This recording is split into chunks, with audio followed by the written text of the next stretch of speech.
સમાચારની શરૂઆત કરીએ તો ભાવનગરથી સમાચાર પ્રાપ્ત થઈ રહ્યા છે। કહી શકાય કે ભાવનગરમાં બોગસ બિલિંગનું કૌભાંડ સામે આવ્યું છે। જીએસટી બોગસ બિલિંગનું કૌભાંડ સામે આવ્યું છે, જેમાં બિલિંગ કૌભાંડમાં વધુ એક પેઢીની સંડોવણી હોવાનું પણ તપાસમાં સામે આવ્યું છે। તો જામનગરની એનએસ ઇમ્પેક્સ પેઢીની સંડોવણી હોવાનું પણ તપાસમાં સામે આવ્યું છે, જેમાં 400 કરોડના બિલિંગમાં કનેક્શન બહાર આવ્યું છે। તો જામનગરની એનએસ ઇમ્પેક્સ પેઢીની સંડોવણી હોવાનું પણ સામે આવ્યું છે।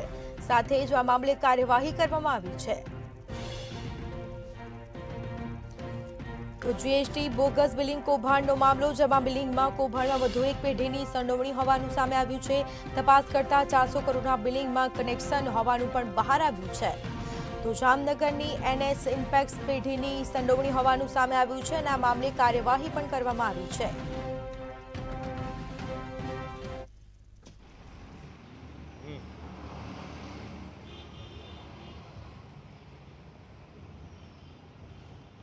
જી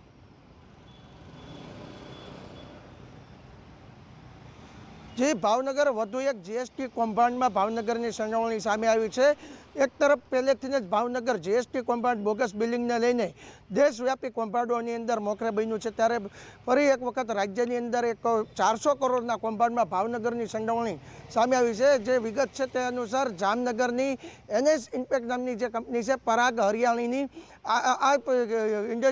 પરાગ હરિયાણીની જામનગર જીએસટી દ્વારા ધરપકડ કરીને તપાસ હાથ ધરવામાં આવી હતી, જેની પાસે અનેક જે બોગસ બિલિંગ છે, અનેક દસ્તાવેજો છે તે સામે આવ્યા હતા, જેમાં 400 કરોડનું કૌભાંડ છે, જે બોગસ બિલિંગ છે તેનું સામે આવ્યું હતું, જેને લઈને તપાસ દરમિયાન ભાવનગર શહેર અને અલંગનો જે સ્ક્રેપનો ઉદ્યોગ છે તેના બિલિંગ છે તે સામે આવ્યા હતા। ખાસ કરી અલંગ ઉદ્યોગ જે છે તે સ્ક્રેપ, કોપર, સ્ટીલ અને કહી શકાય કે અલગ અલગ જે ઇન્ડસ્ટ્રીયલ જે સામાન સ્ક્રેપના હોય છે તેને લઈને ધમધમતું હોય છે, ત્યારે ભાવનગરનું અલંગ અને ભાવનગરની જે શહેરી વિસ્તાર છે તે આગળ મોતી તળાવ વિસ્તાર લાવ્યો છે, જે આગળ સ્ક્રેપ અને કોપરનું, વાયરનું અને મેટલનું તમામ પ્રકારનું જે સેલિંગ થતું હોય છે, તેને લઈને અનેક પેઢીઓના બિલિંગ જે છે તે પરાગ હરિયાણી સાથે થયા હોય અને જે પરાગ હરિયાણીની જે પેઢી છે તેમની સાથે સીધી સાંઠગાંઠ ધરાવતી હોય તેવા જે બિલિંગ છે, બોગસ બિલિંગ તે સામે આવ્યા છે। હાલ તો જામનગર ટીમ દ્વારા ભાવનગર સહિત રાજકોટ, અમદાવાદ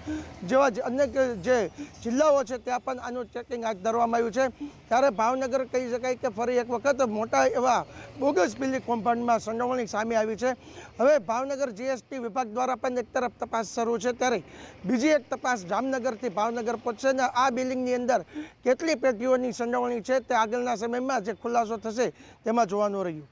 જી આ તમામ જાણકારી આપવા બદલ આપનો આભાર। તો ભાવનગરમાં જીએસટી બોગસ બિલિંગ કૌભાંડનો મામલો છે, જેમાં સાથે જ કહી શકાય કે અનેક એ પેઢીની સંડોવણી હોવાનું પણ તપાસમાં સામે આવ્યું છે।